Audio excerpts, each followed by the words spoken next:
ایک بزرگ گزرے ہیں عبداللہ ابن مبارک رحمت اللہ علیہ. یہ امام اعظم ابو حنیفہ رحمۃ اللہ کے شاگرد تھے اور اللہ نے ان کو بڑا مال و دولت دیا تھا. تو اپنے وقت کے امیر آدمی بھی تھے اور اپنے وقت کے بڑے عالم محدث بھی تھے. یہ اپنے گھر سے جب کوفہ جاتے امام صاحب کو ملنے کے لیے تو سفر لمبا تھا. راستے میں ایک شہر میں ان کو رات گزارنی پڑتی تھی. تو وہ ایک موٹل میں جاتے. موٹل کہتے ہیں کہ جہاں پہ بندے کو رات گزارنے کے لیے چارپائی بستر مل جائے. یہ وہاں پہ سرائے میں رکتے، رات گزارتے اور پھر آگے سفر مکمل کرتے. اب اس سرائے میں ایک نوجوان تھا، نیک تھا، اچھے کام کرتا تھا اور عبداللہ ابن مبارک رحمۃ اللہ اس کو پسند کرتے تھے. ایک دفعہ عبداللہ ابن مبارک وہاں پہنچے تو وہ نوجوان نہیں تھا. پوچھا بھئی وہ کہاں ہے؟ لوگوں نے کہا جی اس سے کسی بندے کا قرض دینا تھا، وقت پہ پیسے نہیں دیے اور بندے نے پولیس کو رپورٹ کروا دی. پولیس نے اس بندے کو پکڑ کے جیل میں بند کر دیا. جب تک پیسے ادا نہیں ہوں گے وہ جیل سے باہر نہیں نکل سکتا.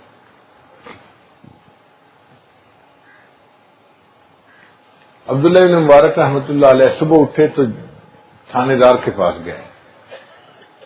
بھئی ایک نوجوان تھا، اس کو آپ نے جیل میں کیوں بند کر دیا؟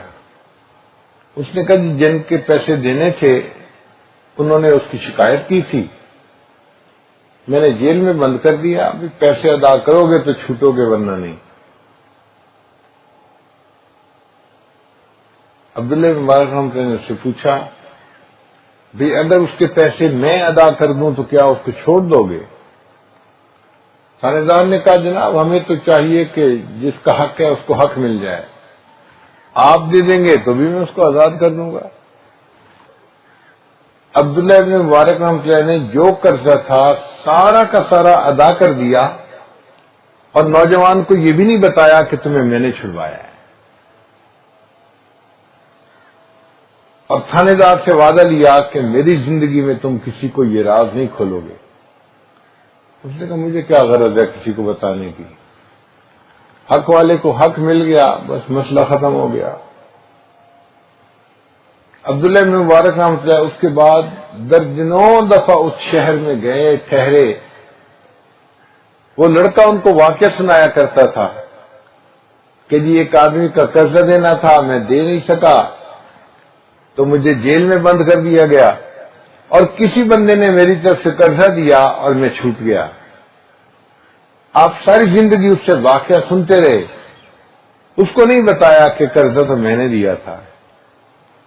جب عبداللہ بن مبارک کی وفات ہوئی تو تھانے دار نے بلا کے اس نوجوان کو کہا کہ نوجوان تمہیں جیل سے جس بندے نے نکالا تھا وہ عبداللہ ابن مبارک تھے، آج ان کی وفات ہو گئی.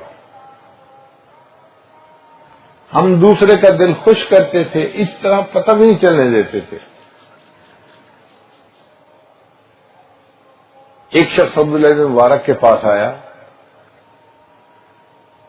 حضرت میرے اوپر 500 ریال کا قرضہ ہے، اگر آپ مجھے دے دیں تو میں قرضہ ادا کر دوں گا، میری ٹینشن ختم ہو جائے گی.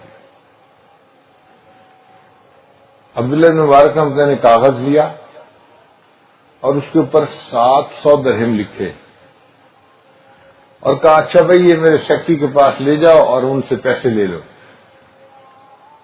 وہ بڑا خوش ہوا کہ میں نے 500 درہم مانگے ہیں، اب مجھے 500 درہم مل جائیں گے. سیکٹری کو جا کے چٹ پکڑائی، بھائی مجھے 500 دینار کی درہم کی ضرورت تھی، حضرت نے اجازت دے دی ہے اور یہ چٹ لکھ دی ہے تو مجھے 500 درہم چاہیے. اب مانگنے والا 500 درہم مانگ رہا ہے. جب اس نے چٹ پڑھی تو اس پر 700 درہم لکھا ہوا تھا تو سیکٹری بھی پریشان، 500 دوں یا 700 دوں؟ اس نے کہا اچھا بھائی میں ذرا حضرت سے نا ویریفائی کر کے آتا ہوں کہ کتنے پیسے دینے ہیں۔ وہ سیکٹری حضرت کے پاس آیا، حضرت یہ مانگ تو رہا ہے 500، چٹ پہ لکھے ہیں 700، تو دینے کتنے ہیں؟ حضرت نے کہا اچھا چٹ پر 700 لکھے ہیں؟ اس نے کہا جی۔ اچھا چٹ مجھے دکھاؤ۔ حضرت نے چٹ ہاتھ میں لی اور 700 کو کاٹ کے اس کے اوپر لکھ دیا 1400۔ اب سیکٹری حیران، بندے کو 500 چاہیے، چٹ پہ 700 لکھے ہوئے تھے، پوچھنے آیا تو کاٹ کے 1400 کر دیے۔ اب اس نے اس کو 1400 دے تو دیے چونکہ حضرت نے حکم دیا تھا، لیکن اس کو بات سمجھ میں نہ آئی کہ کوئی درختوں سے پتے تو توڑتے نہیں کہ مال اتنا زیادہ ہے، وافر ہے کہ جو چاہو لٹاتے جاؤ۔ تو وہ واپس حضرت کے پاس آیا، حضرت اس کو ضرورت 500 کی تھی تو آپ نے 700 لکھا، جب میں نے پوچھا تو 700 کو 1400 کر دیا، مسئلہ کیا ہے؟ حضرت نے کہا کہ دیکھو اس کو 500 کی ضرورت تھی، وہ 500 مانگنے آیا تھا، میں نے 700 اس لیے لکھے تھے کہ اس کو امید 500 کی ہے، جب 700 ملیں گے تو اس کو دل کو اچانک خوشی ملے گی، اور حدیث پاک میں ہے جو مسلمان بھائی کے دل کو اچانک خوشی پہنچاتا ہے اللہ اس کی زندگی کے پیچھے سب گناہوں کو معاف فرما دیتا ہے۔